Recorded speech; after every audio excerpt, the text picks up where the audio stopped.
Bruxelles, avec ses instances européennes et ses bâtiments historiques classés, a accueilli l'édition 2019 de l'African Women's Forum. L'événement réunit chefs de gouvernement, responsables politiques, dirigeants d'entreprises et ONG pour échanger des idées et travailler ensemble à changer vraiment la donne pour les femmes sur le continent africain. Organisée par le Forum suisse de Crans-Montana, fondé il y a plus de 30 ans, cette rencontre avait notamment pour thème le renforcement du rôle des femmes dans les zones rurales d'Afrique.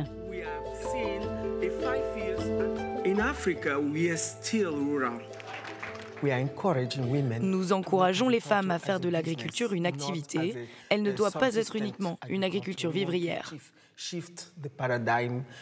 Nous voulons changer de paradigme et donner aux femmes les moyens de moderniser l'agriculture pour qu'elles puissent augmenter la productivité et leurs revenus pour leur foyer. L'agriculture est la principale source d'emploi en Afrique. Les femmes assurent par leur travail 80% de l'approvisionnement alimentaire du continent. Or, elles ne sont propriétaires que de 15% des terres. L'une des solutions innovantes évoquées lors du forum, c'est l'agriculture verticale. Cette méthode de culture hors sol utilise 95% d'eau en moins que l'agriculture traditionnelle et n'est pas soumise aux intempéries.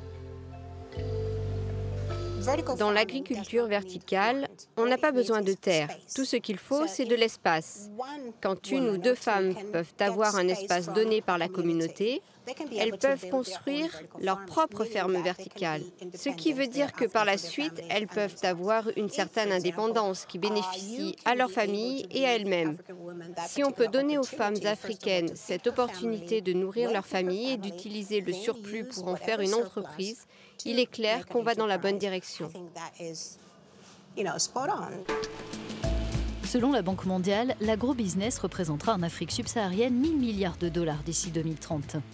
Plus d'un quart des femmes de cette région sont déjà des dirigeantes d'entreprises, le taux le plus élevé au monde.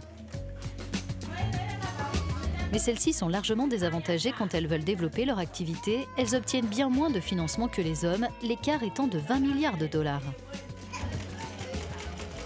L'avocate britannique Grace Camara s'appuie sur la force de la diaspora africaine pour y remédier. Elle a créé un fonds d'investissement abondé sous la forme de petites donations par les Africains expatriés qui envoient de l'argent dans leur pays. Cet argent sert ensuite à financer des entreprises à vocation sociale en Afrique dans divers secteurs, l'agriculture, les technologies ou encore la mode. La mode africaine est tendance aujourd'hui. On la voit beaucoup sur les podiums. Donc pour moi, c'était vraiment l'opportunité de voir comment on pouvait soutenir ces stylistes pour amener leur production manufacturière sur le continent et pour créer peut-être entre 50 et 100 emplois. Notre philosophie, c'est un développement alimenté par la diaspora et on est là pour l'aider à faire la différence sur le continent. Le forum a aussi été l'occasion pour les participantes de développer leur réseau et de tisser des liens avec des femmes d'autres pays. Si l'on veut véritablement aider la femme africaine, il faut non seulement venir en Afrique pour l'aider, c'est essentiel, mais il faut aussi lui permettre d'avoir des relations internationales, de connaître du monde, d'échanger, de consolider leur réseau.